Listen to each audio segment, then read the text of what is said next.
the first time in a long time that we saw Keon Wiley active out there in uniform. Two questions there. Is he close to being available for you on a game day? And the second, saw him get a little work with defensive line in those drills. Was that just more of a drill sharpening thing, or was that him dabbling in a couple positions?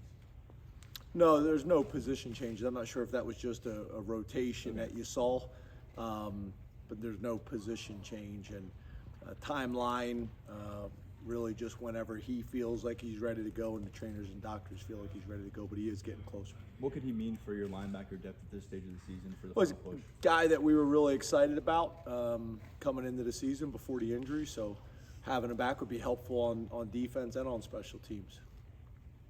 We saw Deny out there after he was limited on Saturday.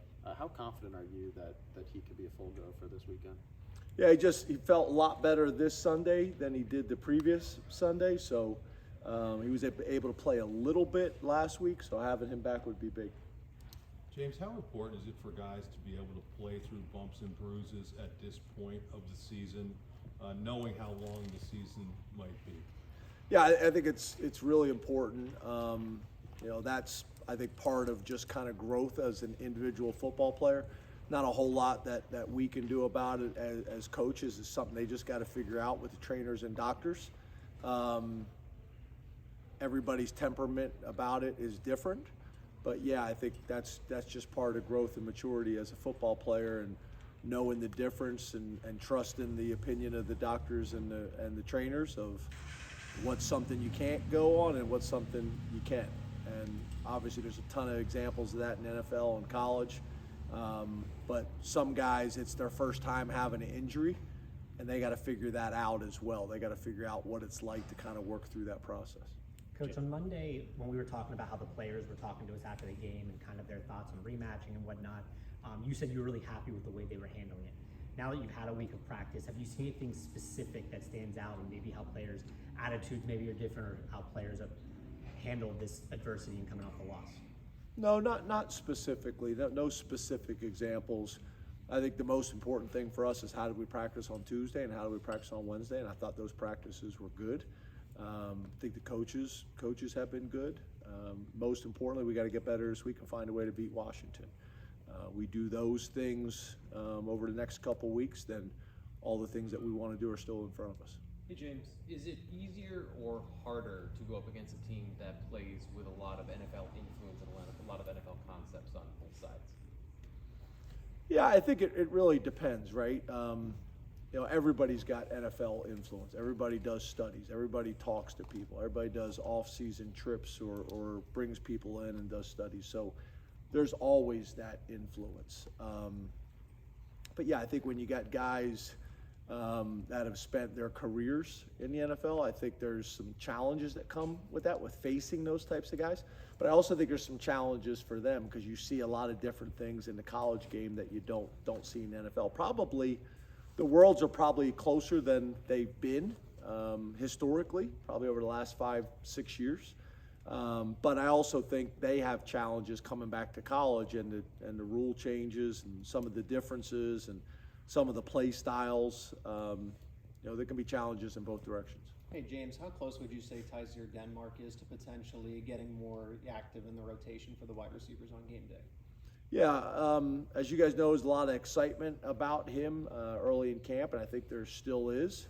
I think we've gotten to a point during the season that we want to make sure, unless there's health reasons, that at this point of the season that we're being strategic about redshirting and those types of things, so that we don't burn a year just this late. So we just got to be strategic and smart about it. But he's a guy that I do think you'll see this year at some point.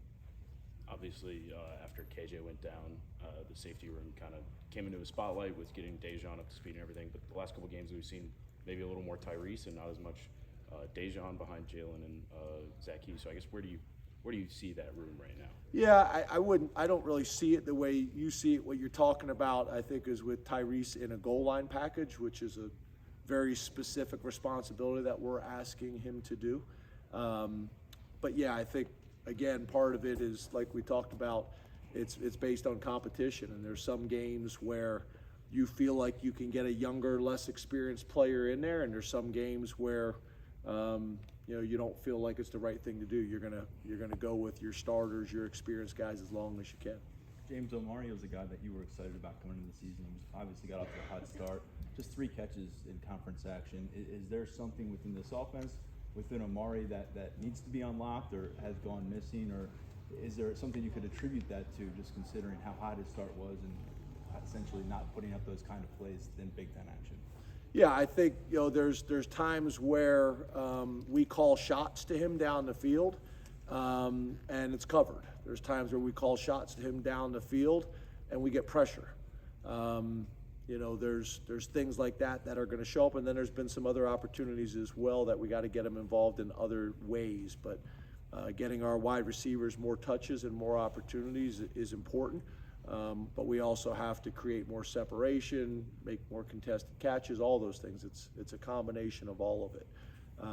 But yeah, we need them involved and we want them involved, and hopefully Saturday will be the weekend. I was hoping this past Saturday that it'd be one of those games where they kind of all came together.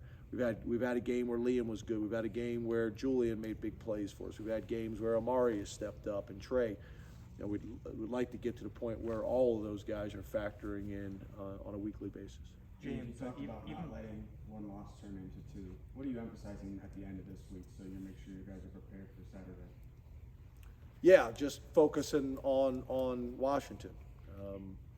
Making sure. I think we do a pretty good job in Lash building, but they come to press conference and they have answer your guys' questions, or you're asking me, or they're walking around town, or they're walking around campus. And everybody else is talking about everything but Washington. So for us, we control the things that we can control, and those other things we can't. James, even before Zion's pick 6 last week, it seemed like he'd been coming on and putting himself in position to make some plays. Where has he made the biggest strides from, say, like the Peach Bowl last year to where he is now to have that growth and development? I think the biggest thing over the last couple of weeks is confidence. You've seen it on defense. I think it's also translating to him as a punt returner. I saw him more confident on Saturday. He's practicing really well right now. Always been a super athletic guy, a guy that we considered when we recruited him playing wideout, so he's got those types of ball skills. But I think you'll continue to see him trending in the right direction, just practicing and playing at a really high level right now with a ton of confidence. 2 more guys. James, how do you feel? You talk about catching some of those contested passes. Just generally, I'm curious how you feel about Drew's role in targeting guys that are contested. How have you felt he's done with selective aggression, or however you coach that? Yeah, I think if you throw a ball that's tightly contested and we catch it, then it's a good decision. If more times than not in college, if you go through your progression, somebody's going to be open, or you can make a play with your feet. And typically, what I would say is I want to make sure on the vertical, scrambles or the vertical step up in the pocket.